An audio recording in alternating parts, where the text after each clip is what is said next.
प्रिय आत्मा के फलों में पहला है प्रेम, आनंद, शांति, धीरज और कृपा या दया करने का स्वभाव। दया करने वाले स्वभाव के विषय में मैं आपसे बांट रहा हूं। बाइबल में जो यूसुफ है उसके विषय में आप में से कितने लोग जानते हैं? हाथ दिखाएंगे जो यूसुफ के विषय में जानते हैं। राइट। यूसुफ अपने भाइयों के द्वारा बैर किया गया, धार्मिकता से जिया, खराई से जिया, पवित्रता के साथ जिया, पिता का आज्ञाकारी होकर जिया और जो काम उसे सौंपा गया उसे अच्छी रीति से किया। फलस्वरूप पिता उससे बहुत प्रेम किया। खराई और ईमानदारी और पवित्र जीवन जीने के फलस्वरूप परमेश्वर क्या किया कि यूसुफ के प्रति जो उद्देश्य थे उन्हें बताते हुए उसे स्वप्न दिया, दर्शन दिया। यूसुफ अपने स्वप्न के विषय में जब अपने भाइयों को बताया, वे बैर किए, द्वेष किए और ईर्ष्या किए। राइट। स्वयं के भाइयों ने ही यूसुफ के साथ क्या किए जानते हैं? अन्याय से उसे पहले गड्ढे में डाले, उसके बाद उसे बेच दिए। आपको क्या समझ में आ रहा है? एक व्यक्ति जब धार्मिकता से जीता है, खराई के साथ जीता है और जब पवित्र जीवन जीता है और जब प्रभु को खुश करता है, तब शैतान हो सकता है या शैतान के लोग हो सकते हैं, आपको शांति के साथ जीने बिल्कुल नहीं देंगे। समझ में आ रहा है? जो ईमानदारी और खराई से जीने की आशा रखते हैं उनमें से हर एक जन इस संसार में कष्टों में से गुजरेंगे, इस संसार में कष्टों में से गुजरेंगे, इस संसार में दुख तकलीफों में से गुजरेंगे। आपके अपने ही लोग जो आपके घर में हैं आपसे बैर कर सकते हैं, आपका बहिष्कार कर सकते हैं। यूसुफ की निंदा करने वाले, द्वेष करने वाले, ईर्ष्या करने वाले, बैर करने वाले, हानि करने वाले वे बाहर के लोग नहीं थे। यूसुफ की जो हानि किए स्वयं के लोग थे, स्वयं के भाई थे। बैर किए, दोष लगाए। वे अंत में इतना अधिक बैर किए कि यूसुफ को बेच दिए। 20 चांदी के सिक्कों में यूसुफ को बेच दिए। क्या मिला प्रतिफल? एक व्यक्ति खराई और ईमानदारी से जीने से, परमेश्वर के संतान के रूप में जीने से उसे क्या मिला? वो अपने पिता से दूर कर दिया गया, सुख से, सुविधाओं से और अपने पिता से दूर कर दिया गया। अन्य जातियों के हाथों वो बेच दिया गया। पोतीपर के घर में उसे नौकर के रूप में रहना पड़ा। वास्तव में जब याकूब के पास यूसुफ था, रंग बिरंगे अंगरखे को धारण किया। ये किसका सूचक है जानते हैं? अगवेपन का सूचक है। एक अगवे के रूप में जिया। यूसुफ जो एक अगवे के रूप में जिया, उसे पोतीपर के घर में एक नौकर के रूप में, एक मजदूर के रूप में रहना पड़ा। आज मेरा जीवन ऐसा क्यों हो गया? एक नौकर बन गया, एक मजदूर बन गया। सोचकर निराश नहीं हुआ, हताश नहीं हुआ। आज कोई हमारे बीच में है क्या? मैं धार्मिकता से जी रहा हूं इसलिए, खराई से जी रहा हूं इसलिए, प्रभु के संतान के रूप में जी रहा हूं इसलिए, अपनी गवाही की रक्षा कर रहा हूं इसलिए आज मैं अपमानित किया गया हूं, आज मेरी निंदा की गई है, आज मैं कष्टों में से गुजर रहा हूं।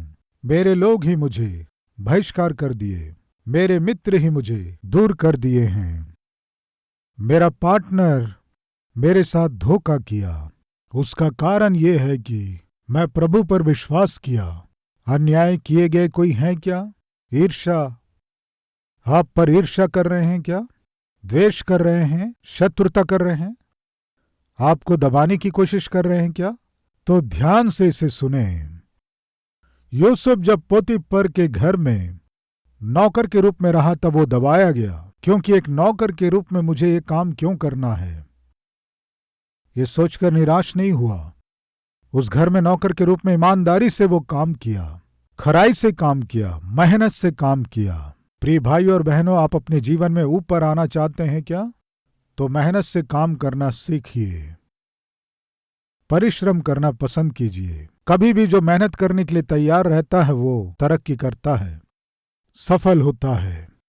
यूसुफ मेहनत करना पसंद किया, इसलिए एक नौकर के रूप में वो उस घर में जो भी काम सौंपा गया ईमानदारी से किया। दूसरे लोग टाइम पास कर रहे होंगे, बातचीत कर रहे होंगे, लेकिन यूसुफ को जब भी देखो मेहनत करते दिखाई दिया, दिए गए काम को करता हुआ दिखाई दिया। बातचीत करना या समय व्यर्थ करना यूसुफ नहीं जानता। हम में कुछ लोग काम करने के स्थान में काम करना छोड़कर बातचीत करते रहते हैं। बातचीत करते हुए समय व्यर्थ करते हैं, हमेशा सेल फोन चलाते रहते हैं, उन्नति करने का चांस नहीं है। नौकरी करने के स्थान में काम को किए बिना, दिए गए जिम्मेदारी को पूरी किए बिना, सेवकाई करने के समय में सेवकाई ना करके, दिए गए काम को पूरा किए बिना बातचीत में समय बिताने वाले, व्यर्थ बातचीत में समय बिताने वाले, ऊँघने वाले, सोने वाले, सेल फोन चलाने वाले, सुनिए, उन्नति करने का चांस नहीं है, उपयोगी होने का चांस नहीं है। यूसुफ को आप देखिए, वो बातचीत नहीं करता था, समय व्यर्थ नहीं करता था, तो फिर परिश्रम के साथ उसे दिए गए काम को करता था। ये सब किसने देखा? उस घर का मालिक देखा। यूसुफ को कोई भी काम दो, उस काम को वो समाप्त करता है, पूरा करता है। काम दिए तो बस वो उस काम को पूरा करके रहता है। प्रिय भाइयों और बहनों, आप जहां काम करते हैं, यदि आपको कोई काम दिए तो उस काम को आधा ही मत कीजिए, पोस्टपोन मत कीजिए। क्यों भाई काम हो गया? नहीं हुआ, कल कर दूंगा। दूसरे दिन, क्यों भाई काम हो गया क्या? नहीं हुआ, कल कर दूंगा। इस तरह काम जो आज करना था उसे कल के लिए पोस्टपोन करने वाला व्यक्ति काम का नहीं है, आलसी है।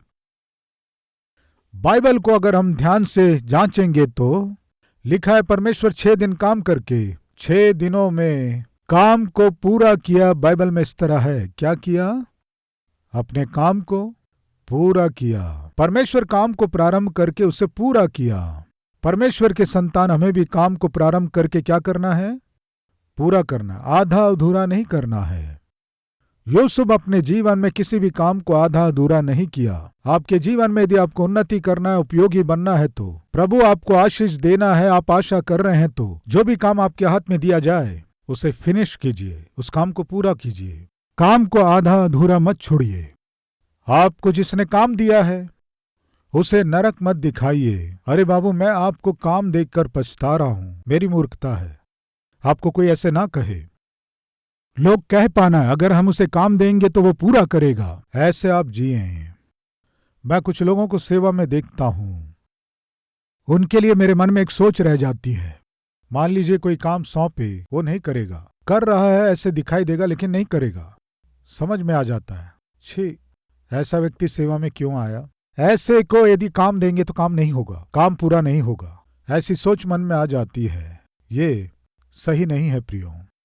इसके हाथ में काम देने से निश्चय कर देता है, 100% कर देता है। लोग ऐसे कह सके हमें जीना है। प्रिय भाइयों बहनों, कृपया सुनिए। यूसुफ अपने काम को बड़े ईमानदारी के साथ जब पूरा कर रहा था, तब उस घर का मालिक पोतीफर उसे देखा। बाइबल में क्या है? उत्पत्ति उसका 39वां अध्याय 3 वचन, एक सुंदर बात पढ़ेंगे। और यूसुफ के स्वामी ने देखा कि यहोवा उसके संग रहता है, और जो काम वह करता है उसको यहोवा उसके हाथ से सफल कर देता है। तब उसके अनुग्रह की दृष्टि उस पर हुई और वह उसकी सेवा टहल करने के लिए नियुक्त किया गया। फिर उसने उसको अपने घर का अधिकारी बना के अपना सब कुछ उसके हाथ में सौंप दिया। किसे प्रमोशन मिला बताइए? परिश्रम करने वाले यूसुफ को प्रमोशन मिला। प्रिय भाइयों और बहनों, आप परिश्रम से काम कर रहे हैं तो परमेश्वर आपके संग रहेगा। परमेश्वर आपके संग रहेगा तो निश्चय आपको, आप जिस स्थिति में हैं उससे ऊंचे स्थिति में ले जाएगा। इस बात को आप बिल्कुल ना भूलें। कुछ लोग कहते हैं मेरा बॉस मुझे प्रमोशन नहीं दे रहा है, मेरी नौकरी परमानेंट नहीं कर रहा है। अभी मेरा प्रश्न, परमानेंट करने वाला जो आपको नौकरी दिया वो है क्या, या फिर वो परमेश्वर है? कौन है बताइए, कौन है? आपको नौकरी दे या आपकी नौकरी को परमानेंट करे या नौकरी में प्रमोशन दे, कौन हमें देता है प्रियो? बताइए। ऊंचा करने वाला, महिमा करने वाला कौन है? यहोवा है। मानते हैं इस बात को? आपको नौकरी मिली, समझो वो नौकरी आपको कौन दिया? परमेश्वर उस कंपनी के द्वारा आपको दिया है। पहले कौन देना चाहा? वो परमेश्वर देना चाहा। वो परमेश्वर चाहा इसलिए वो कंपनी वाला आपको नौकरी दिया। वो परमेश्वर नहीं चाहा तो इस संसार का कोई भी कंपनी वाला आपको नौकरी दे, संभव नहीं है। यानी सबसे पहले किसे सोचना है नौकरी देना है? परमेश्वर को सोचना है। परमेश्वर को सोचना है तो आपको कैसे जीना है? उसे भावता हुआ जीवन जीना है। समझ में आ रहा है? वो परमेश्वर सोचना है कि आपको आशीर्वाद दे, नौकरी देना है, सोचना है, आर्थिक रूप से मजबूत करना है, सोचना है, स्वयं का मकान आपको देना है, वो परमेश्वर सोचना है, आपके स्वास्थ्य को अच्छा करना है, वो परमेश्वर बताइए सोचना है, आपके जीवन को स्थिर करना इस तरह वो परमेश्वर सोचना है। वो परमेश्वर सोचना है तो आपको परमेश्वर के अनुकूल जीना है। समझ में आया?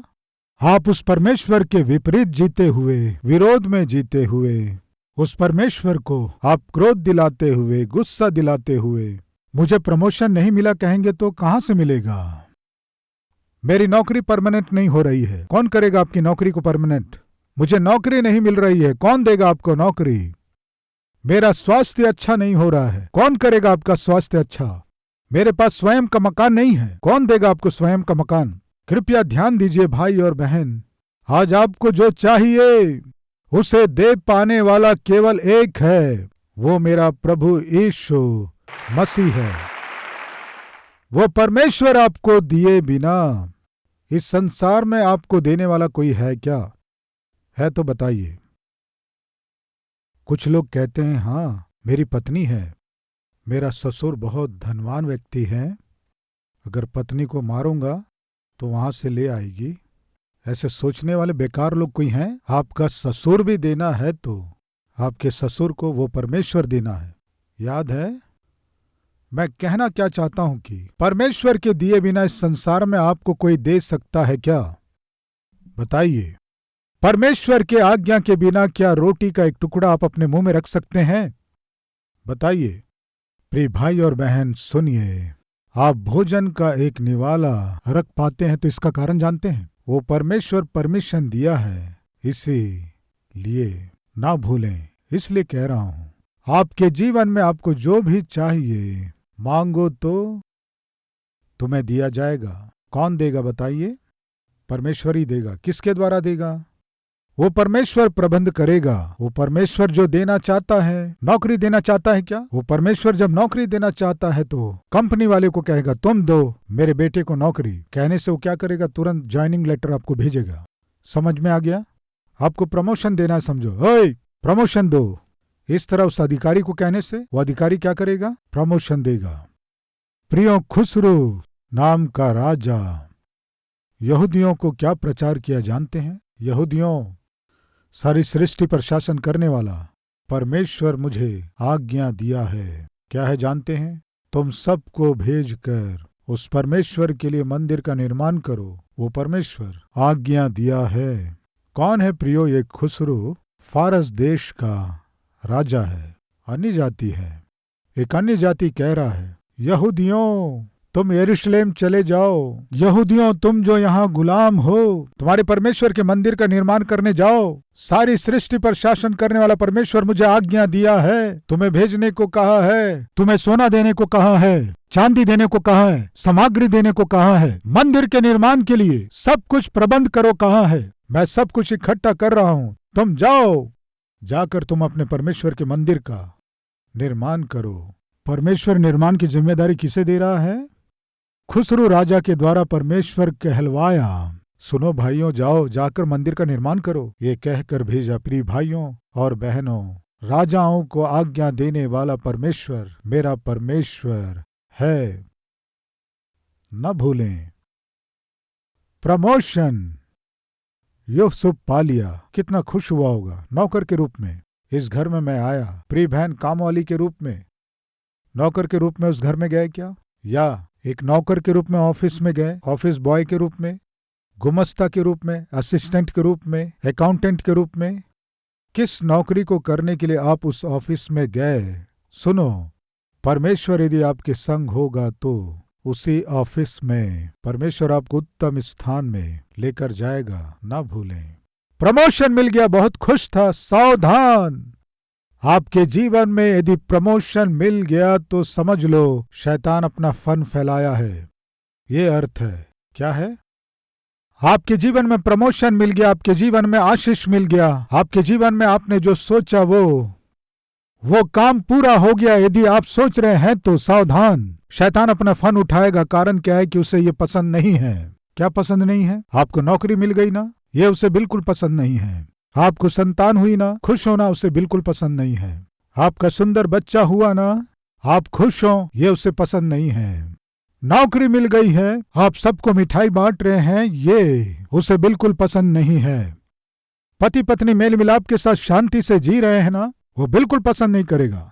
तुरंत वो अपना फन उठाएगा, किसी भी तरह आपके ऊपर हमला करने की कोशिश करेगा। बिल्कुल यही हुआ। यूसुफ को प्रमोशन मिल गया, तुरंत उस घर में जो पापी स्त्री थी फन उठाई, यूसुफ के पास आकर कह रही है, आ मेरे साथ पाप कर, मेरे साथ पाप कर, मेरे साथ पाप कर। भयानक परीक्षा पड़ी यूसुफ के जीवन में।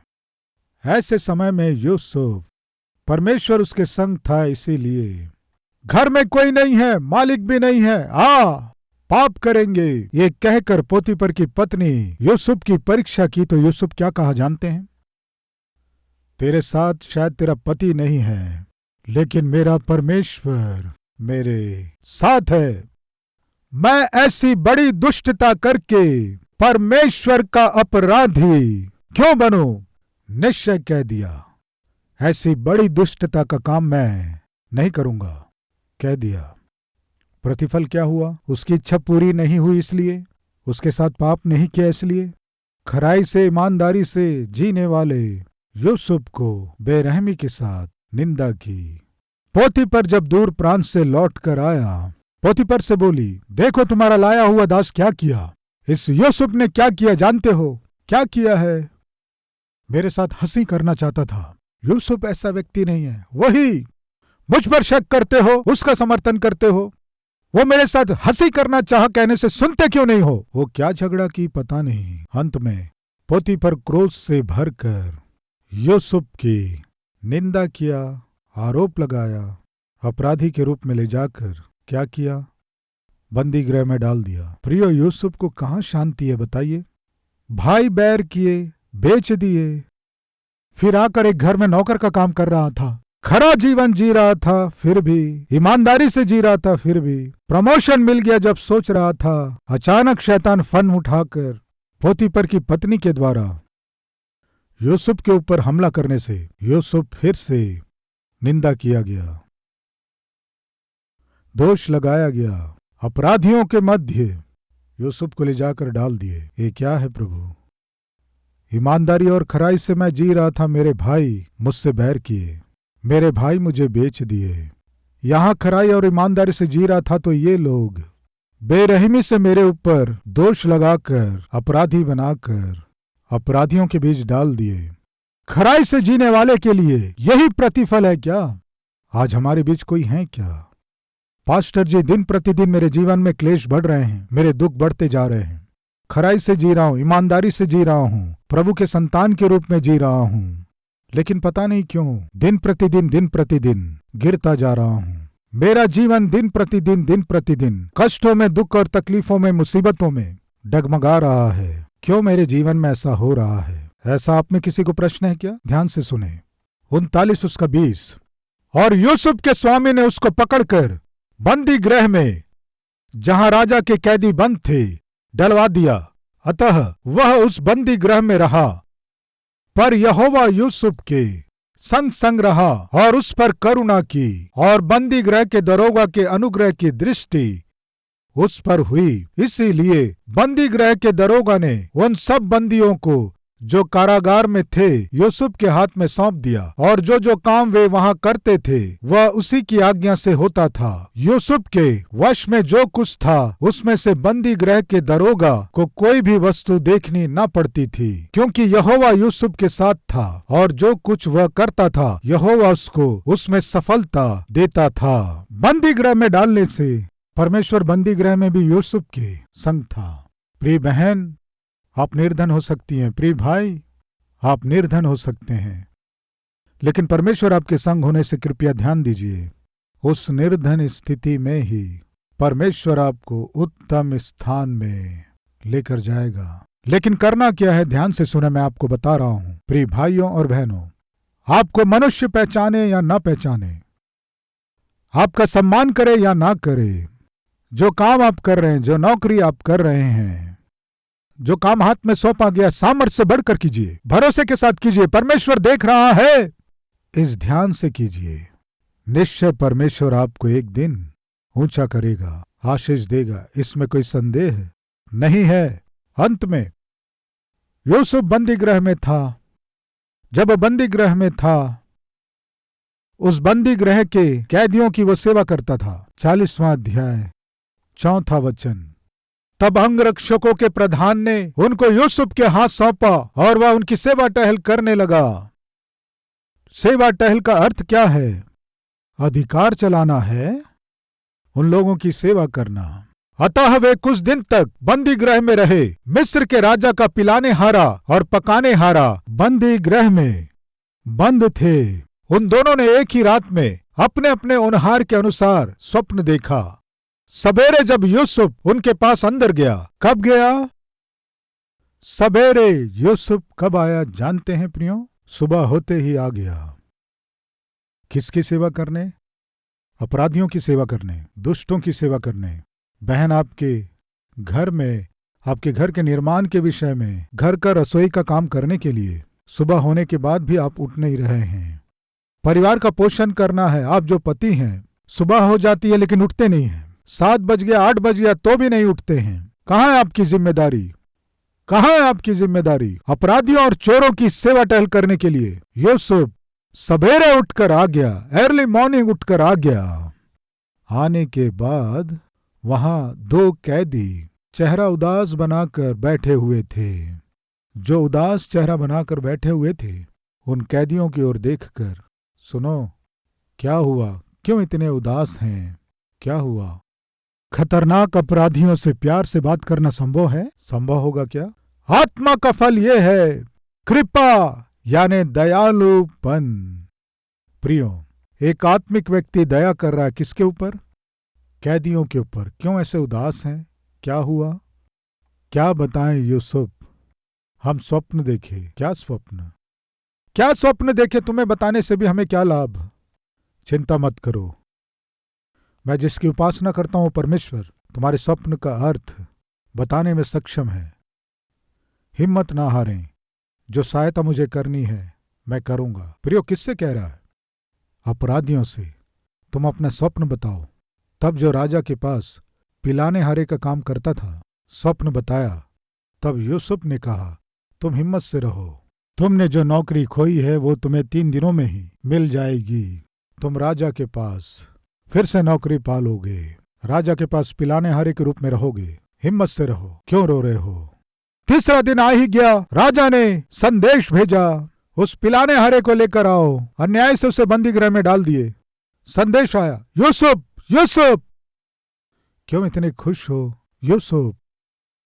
जब मैं दुखी था, परेशान था, निराश था, उस समय तुम आकर मुझे हिम्मत दिए, कृपा दिखाए। तुमने जो कहा वो सच हुआ है। क्या हुआ है? मैं बेगुनाह हूं, ये साबित हो गया है। मैं राजा के पास जा रहा हूं, मैं राजा के पास रहने जा रहा हूं। मैंने कहा था ना, हिम्मत से रहो, अब खुशी के साथ जाओ। लेकिन 1 मिनट, क्या है यूसुफ? मैं अन्याय से बंदी गृह में डाला गया हूं। मैं कोई गलती नहीं किया और मैं इस देश का नहीं हूं, परदेसी हूं। मेरे पिता मुझे बहुत चाहते हैं, लेकिन अन्याय से मुझे बंदी गृह में डाल दिए। तुम एक बार मेरे विषय में राजा को बताकर मैं इस बंदी गृह से बाहर निकल सकूं, मेरी सहायता करो। मैंने तुम पर कृपा दिखाई है, तुम मुझ पर कृपा दिखाओ। वो गया, 2 वर्ष तक भूल गया। इस बीच राजा स्वप्न देखा। स्वप्न का अर्थ कोई बता नहीं पाया। अचानक इस पिलाने हारे को याद आया, राजा 1 मिनट, आप टेंशन मत लीजिए। क्या है? कोई मेरे स्वप्न का अर्थ नहीं बता पा रहा है। जो बता सकता वो है। कहाँ है? बंदी गृह में है। उसका नाम यूसुफ है। तुम कैसे जानते हो? जब मैं स्वप्न देखा, उस स्वप्न के कारण निराश हो गया था, ऐसे समय में व्याकुल हो गया था। मेरे स्वप्न का अर्थ सही सही बता दिया राजा। अगर उसे बुलवाएंगे तो वो आपके स्वप्न का अर्थ बता देगा। बुलवाओ। यूसुफ को बुलवाया गया। राजा के स्वप्न को सुना, उसका सारा अर्थ बता दिया। राजा कह रहा है, जो इस राज्य पर शासन कर सकता है वो हकदार व्यक्ति केवल तुम ही हो। देखो मैं तुम्हें अंगूठी दे रहा हूं। ये कहकर अपने अंगूठी को निकालकर यूसुफ को पहनाया। ध्यान से सुने, मनुष्य पहचाने या न पहचाने, यूसुफ अपने काम को बिल्कुल ठीक और सही तरीके से किया।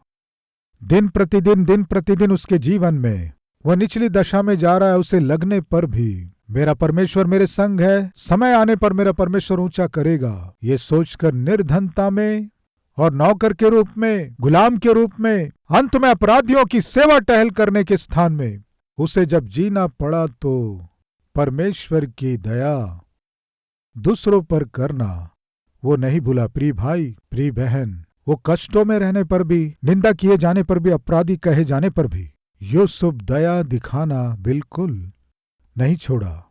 फिर क्या हुआ? वही व्यक्ति जो बंदी गृह में था वो राजा के पास जाकर यूसुफ पर दया दिखाया। फलस्वरूप यूसुफ प्रधानमंत्री के रूप में देश पर शासन किया। आप जहां रहें वहां मसीह के प्रेम को, कृपा को, दया को दिखाइए। आप जो कृपा दिखा रहे हैं वो एक दिन पहाड़ जैसे आशीष के रूप में लौट कर आएगा। विश्वास करने वाले मेरे साथ मिलकर प्रार्थना करेंगे।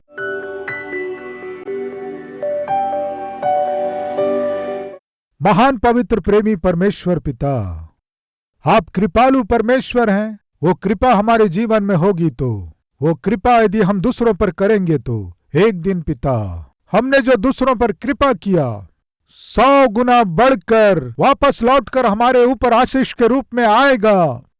स्वप्न का अर्थ बताया कृपा करने वाला यूसुफ, लेकिन वही कृपा उसे देश का प्रधानमंत्री बना दिया।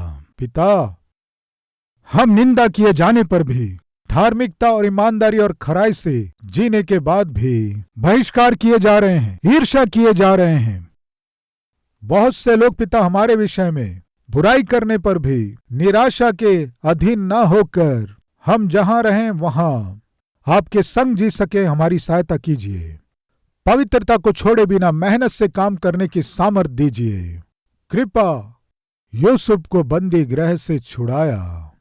हमारे जीवन में हम कृपालु होकर जिएंगे तो हम अपने हर एक बंधनों में से वो हमें छुड़ाएगा, ऊंचे स्थिति में ले जाएगा। कृपालु मन हमें दीजिए। यीशु के नाम से मांगते हैं पिता, आमीन। प्रिय, अब से आप अपने जीवन से प्रभु को दिखा सके, ऐसे आत्मिक व्यक्ति के रूप में आप बढ़ सकें, मन से चाहता हूं।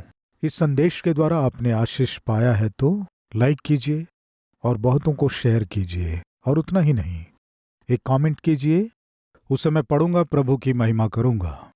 फिर मिलेंगे, तब तक के लिए शलोम।